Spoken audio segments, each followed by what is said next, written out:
15 seconds. Guidance is internal.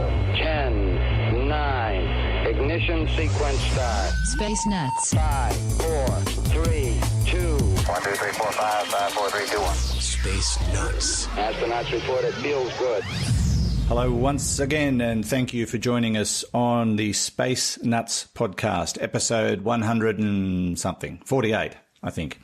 And we're very, very excited today because there's been a huge announcement that we're going to be discussing, and that is, well, it's probably not a secret anymore, the first photograph of a black hole. First time humans have seen a black hole in the flesh. And we're very excited about that. Fred is looking fairly zombified because he's been up half the night listening in on the press conference. So we'll talk about that. Also, confirmation that there is methane on Mars, and we don't think it's Martian cattle. So what could it be? And we've got a question from James in Maine, who describes himself as an astrophysicist hobbyist. I'm more interested in finding out about that. But the question is of dark matter. He's got a bit of an idea, which we will discuss as well. So, hello, Fred. How are you? You're looking. I'm very well, thanks, Andrew. You're very well. Wide awake. Well, yes.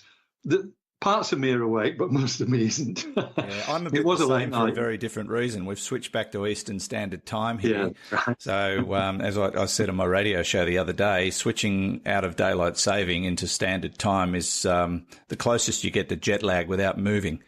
And I've been waking up at 2 and 3 in the morning and not being able to go back to sleep. It's ridiculous because it's only a 1 hour shift, but it still knocks you around going backwards. Sadly, I'm going to, tomorrow I will have a real dose of jet lag. I'm sure you will.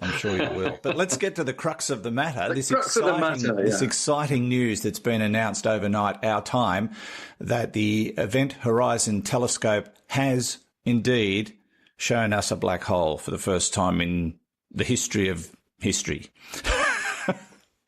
I'm not overstating it. That must be tautology, that, I think. I don't know. You're absolutely right. And you and I have talked about this, this forthcoming event for a long time because we've been spruiking the Event Horizon Telescope for some years. And just to remind everybody, what that is a network of 8. It's actually 8 sets of radio telescopes, not just 8 radio telescopes, around effectively the Western Hemisphere of the Earth. And they were linked together in such a way that they can see detail on a scale that is just unbelievable. For our US listeners, if you were watching from Washington, D.C. with this telescope, you will be able to read the date on a coin held up in Los Angeles.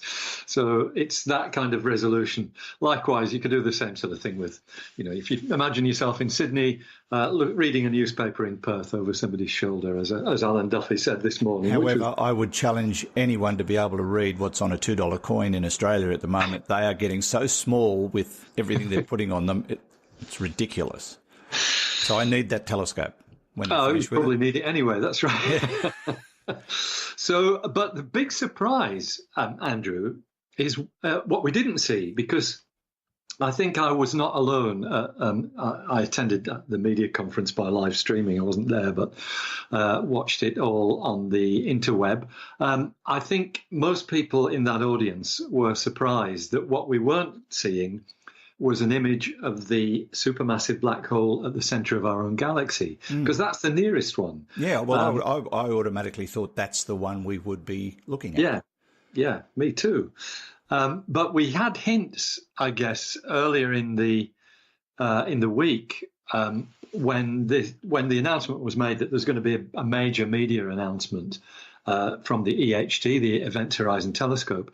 We had hints in that they revealed then, and this might have been public knowledge before, but I didn't know it, that another galaxy besides our own was being observed.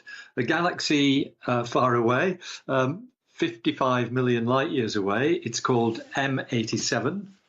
And the M stands for Messier. Messier was a French astronomer who catalogued fuzzy objects at the end of the 18th century because they got in the way of his comet hunting. So we now have lots of objects in space which start with an M, and this one's M87 for Messier 87. So this is a galaxy with one of the biggest known supermassive black holes at its core. It's actually about 6.5 billion times the mass of the sun. The one at the center of our galaxy is 1,000th of that size. It's about a 4 million solar mass black hole, which by solar mass black hole standards is fairly modest.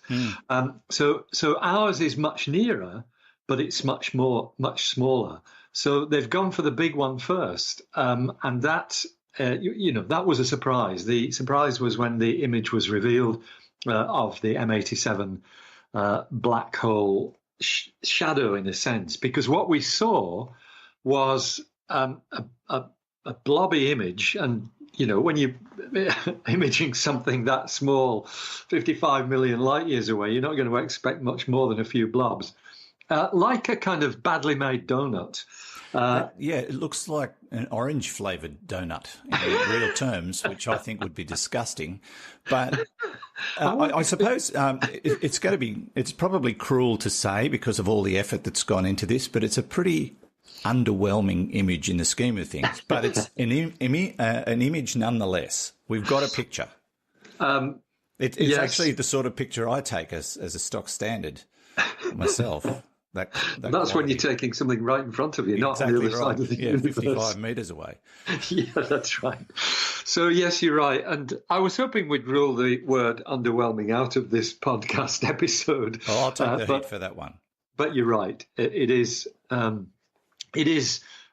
blurry, and that's what you expect. But it does show what we expected to see. And that was really the highlight of, I guess, the press conference yesterday. The project director, Shep Doleman, somebody asked, did you have a party when you saw the image? And he said, no. He said, we were all really surprised that the image looked exactly like what we expected it to look like. Well, yeah, because so many times when you anticipate a new discovery, you are often shocked by how far off you were with the information you anticipated.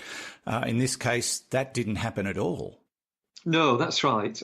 Look, there will be new things learned from this, though. So, yes, you're right. It's an orange donut, to give it the flavour of choice. They may not have factored that into the research, but I'll leave you to tell them that.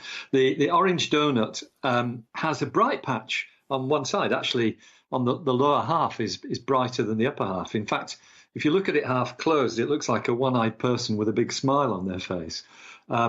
It's really, that comes about because the material in that lower half of the image is brighter because it's coming towards us. These things are rotating at almost the speed of light.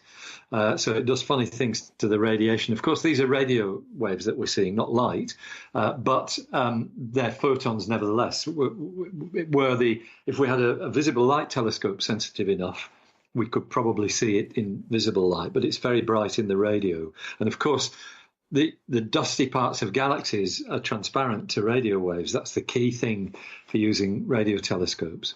So the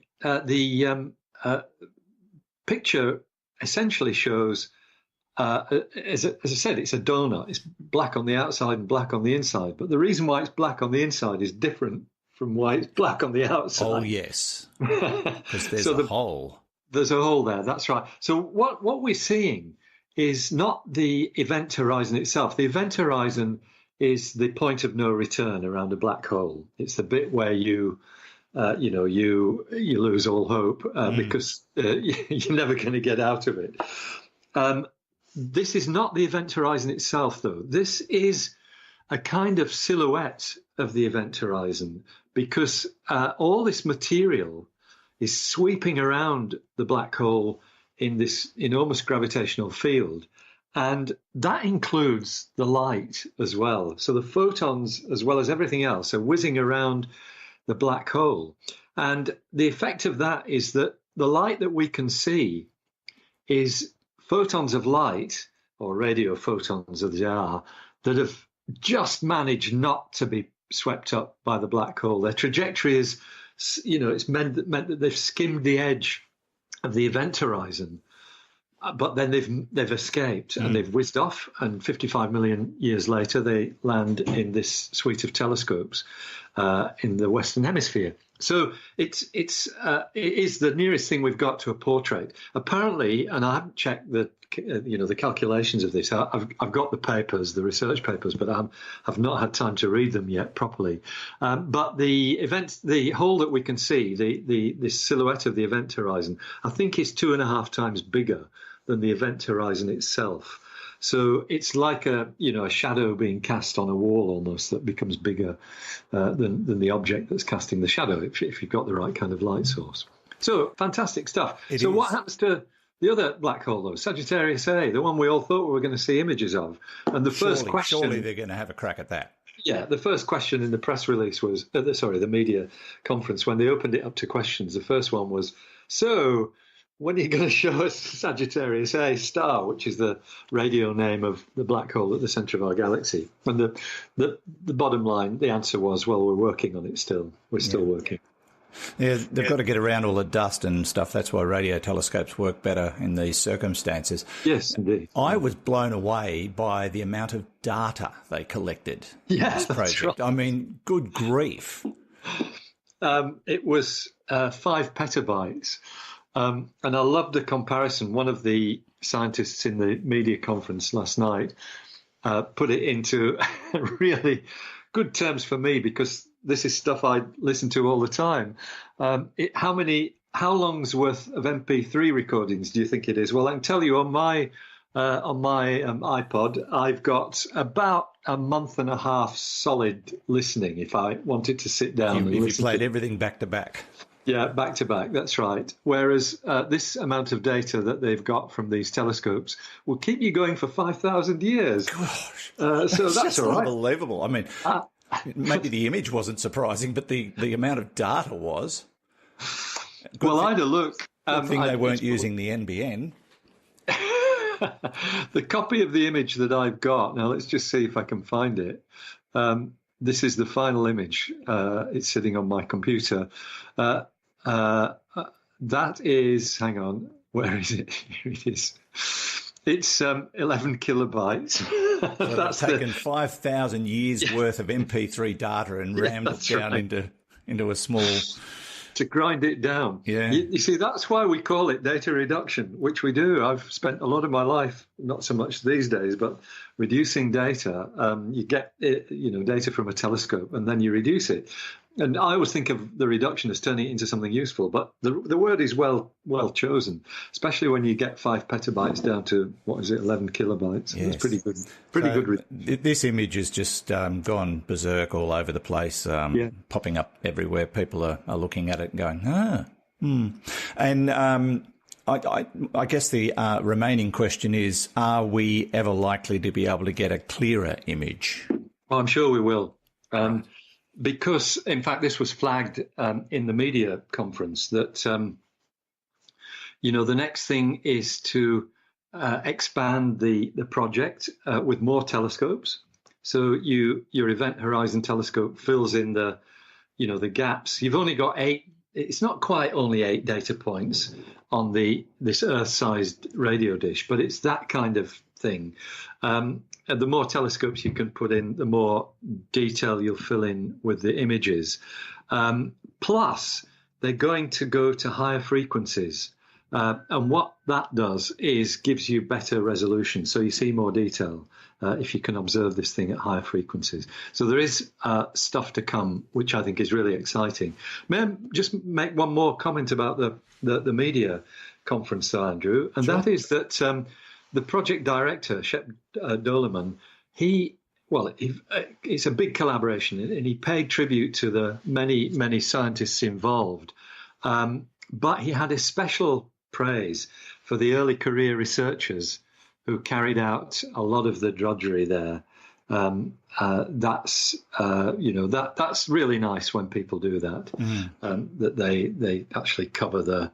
It's people who are the postdocs and the PhD students who are very small cogs in a big gearbox, but they do they do a fantastic job. Yes, indeed. And I imagine that they will be able to study this data and this image and learn so very much about black holes in time to come. Why else would you bother? Yeah, that's right. It's all a learning experience. It's all about knowledge. So, they should be congratulated. It's been a fantastic project. And we will hear more about it, I do not doubt. You're listening to Space Nuts with Fred Watson and Andrew Dunkley.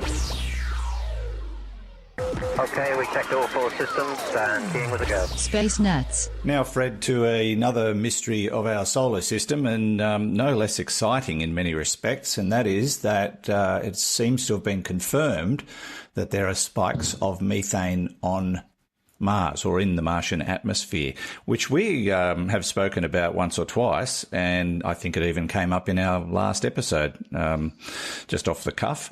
The mystery of this is finding the source. Indeed, that's right. So, these methane spikes, you and I have definitely spoken about them before. They are fascinating because it's a story that's been hanging around for, the best part of 10 years, I think. Why is methane interesting? Because methane in an atmosphere, certainly like the atmosphere of Mars, is dissociated by sunlight into its component atoms and disappears. So if you've got methane, you've got a source of it somewhere. On Earth, the main source of methane is biological activity. And so, that's why everybody gets very excited about it. So there have been several reports of methane. In fact, I think I'm right in saying that it was detected initially by Earth-based telescopes. There are, if you're looking in the millimeter wavelength range of radio astronomy, the kind of stuff that ALMA does, the Atacama Large Millimeter Array, which, by the way, was one of the component telescopes of the Event Horizon Telescope. But if you're looking in that wavelength region, then you can detect very small quantities of a compound. I was going to say an element, but of course it's a compound in an atmosphere. And so I think that earthly detections have been made. But there are many instruments on and around Mars which are also up for the job of detecting methane. In particular, Curiosity, the rover that is currently the only remaining active rover on the surface of Mars. There is another active machine on the surface of Mars, but that's not a roving one. The rover is the only one, Curiosity. That is equipped with detectors for methane, and indeed they've detected spikes of methane. By spikes, I mean it's suddenly there and then suddenly it's not. So it's as though, as it's trundled across the Martian surface, there's been a whiff of methane that it's sensed, and the recorder has registered that, and then it's gone away again. Now there are 2 other spacecraft which are equipped with methane sensing equipment, and one is they're both ESA, European Space Agency spacecraft. One is Mars Express, which has been orbiting Mars now for it's probably 15 years or so. It's quite a long time. That has also detected methane, but just let me mention the other one, which is another ESA spacecraft. You and I have spoken about it before because I think it went into orbit last year or the year before. It is part of ESA's ExoMars project, which is a 2-pronged project. One is an orbiter, the other's a lander, which will, I think, fly next year. ExoMars, looking for life. But the thing that's in orbit at the moment is called the Trace Gas Orbiter, and that tells you everything you want to know. It's in orbit and it's looking for trace detections of gas, and methane, of course, is what everybody's interested in. So, Curiosity, I think it was the 15th of June 2013, detected a methane spike. So suddenly there was this, waft of methane went past the Curiosity rover as it was on Mars. And the reason why this is hitting the headlines now is that data analysis and all the rest of it shows that the day after that, on the 16th of June 2013, Mars Express also detected a methane spike from above the atmosphere. So I think it was looking kind of in the right direction. Yeah. So two independent sources. Well, two independent measurements, possibly from the same source. They looked. They thought the location of the methane source was about 500 kilometers to the east of Gale Crater, which is where Curiosity is trundling around. So it's possible that source, with prevailing winds going from east to west, which sounds a bit wonky to me, but this is Mars we're talking about, yes. not the Earth. There are no oceans on Mars, and of course that's what makes all the difference. But maybe the two have the same source because the methane spikes are so close together in time. However, there's a contradictory result which has also been published within the last week or two, which comes from the Trace Gas Orbiter, the thing that's sent there to actually look for methane around Mars. Now, that clearly wasn't in orbit back in 2013. It's more recent than that. But so far, they haven't found any. So that's the surprise, that we would have expected that this spacecraft, which is designed especially to look for these interesting gases in the Martian atmosphere, have not yet found it. And yet there is, pretty solid evidence from other sources that there is methane there. So what is it? What's going on? Are there instrumental issues here? Is it a calibration issue? Has something gone wrong with one of the instruments on? They left the lens cap on. You don't need a lens cap for methane. You should know that. Yeah, I do. No, but I think this is one of the things that will probably be resolved. I'm sure we will find suddenly that I don't think it's a lens cap issue or, it's equivalent in the radio frequency spectrum. I suspect it's more about the fact that perhaps we've just been out of luck in terms of methane oozing up in the time that ExoMars Orbiter has been there. Yeah. I think the thinking, though, it seems to be very much that this might well be a volcanic origin rather than biological origin. That, I think, is coming out a little bit more strongly in the reports that we're reading from the European Space Agency. So maybe it is volcanic. We will hopefully eventually find out, because I think if I remember rightly, the Trace Gas Orbiter has the wherewithal to do isotopic analysis, and different isotopes of these atoms have different origins. And if you can find out what isotope you're talking about, then you might be able to say, well, that only comes out of living organisms, or it only comes out of volcanoes. Right. So it's still a watch this space, I'm afraid. Yeah, I mean, they've sort of demonstrated in one of the articles all the possibilities, and one is biological, another one is a chemical reaction. There seems to be, they're the two most likely. We know that tectonically speaking, Mars is pretty well just a rock, but something's going on up there. Yeah, indeed. So, well, it certainly has been going on in the past. Well, could it be the last gasps of a near-dead world?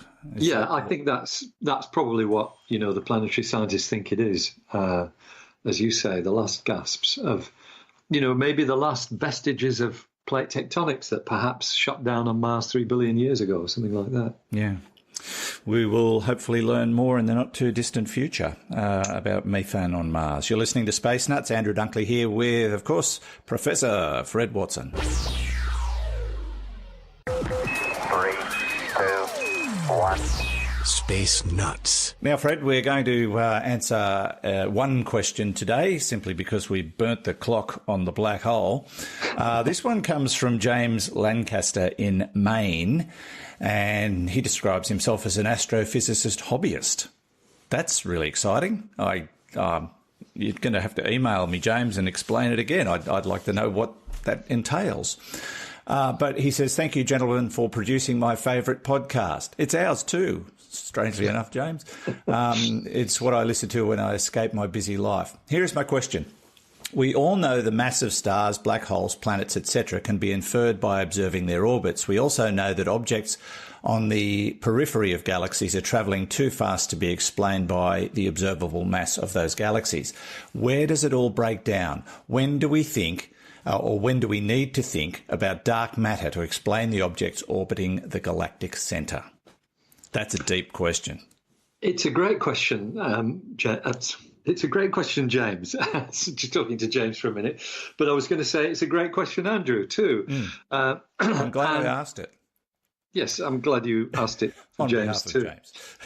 I think I'm very sympathetic to anybody who's an astrophysicist hobbyist, because that's what I am, too. Yeah. But somehow I've managed to get paid for it, which just is extraordinary, really.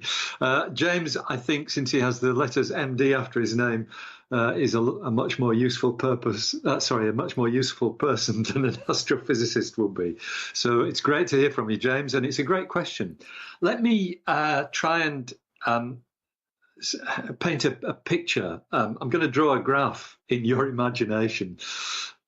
Here's a graph of with two axes. The horizontal one is the increasing distance from the center of a galaxy. So you start off with 0, which is right in the middle of the galaxy where there's a supermassive black hole. And then you go out in distance along the horizontal axis, going to the right, out in thousands and eventually hundreds of thousands of light years. And then on the vertical axis, the one that points upwards, you have rotation speed. This is what we call a rotation curve, because it's showing how the rotation of a galaxy changes as you move outwards. So what you would expect, if what's in a galaxy is all you can see, what you'd expect would be the rotation speed. It's very small exactly in the middle, but very quickly rises to a couple of hundred kilometers per second, very, very near to the center of the galaxy, in exactly the way that James mentions, that we can measure the mass of a black hole by the rotation of the stars around it. So it's very high at first, but then you expect it to peak fairly close to the galactic center and then start falling off in a smooth way that actually never quite gets to 0. So you expect the rotation to be near the middle, it's very high, and then falling away gradually. What astronomers found, though, when they made real measurements, and this goes back to the work of Ken Freeman here in Australia, and Vera Rubin in the USA, other notable scientists too, they're perhaps the best known names associated with this. What they found when they looked at real galaxies, and they were doing it with, certainly Vera, I think, was looking at the radio signals coming from clouds of gas going round, which behave in the same way. They're just traces of what all the mass in the galaxy is doing. But the bottom line is you find, yes, it's 0 in the middle, goes up pretty steeply in the middle, and then starts flattening off, but it never comes back down again. And so the picture you've got is of a curve, a rotation curve, that starts off very steeply increasing, and then around about the same place where it would have turned over had there been no mass in the galaxy, it starts to turn over, but it never gets horizontal. It basically just continues gradually increasing out to the most distant limits we can see. So it's not a sudden change. It's not, where do we need to think about dark matter? That's a good question to ask. But actually, it's the whole shape of the rotation curve that tells you that the only way you can have this kind of rotation curve is if the galaxy itself is immersed in a blob of something massive, and that's the dark matter. That's why we infer it.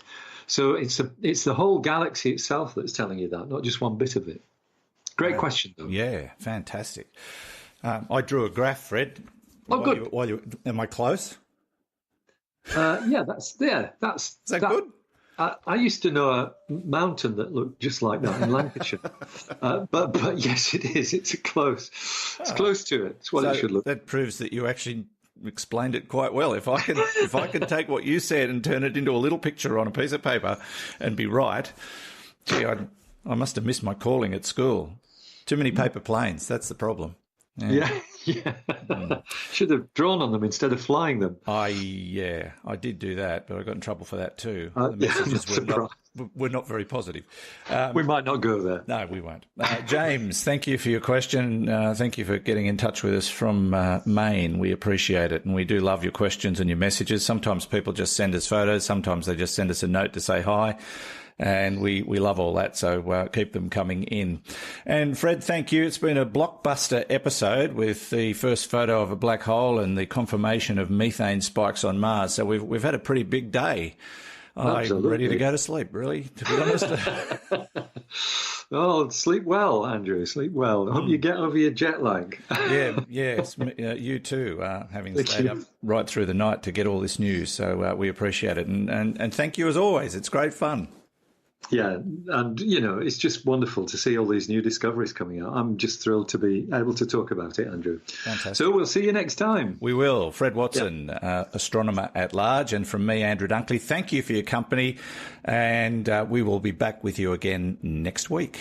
Space Nuts. You've been listening to the Space Nuts podcast. Complete Houston. Subscribe to the full podcast on iTunes and Stitcher or your favourite podcast distributor. This has been another quality podcast production from Bitesz.com.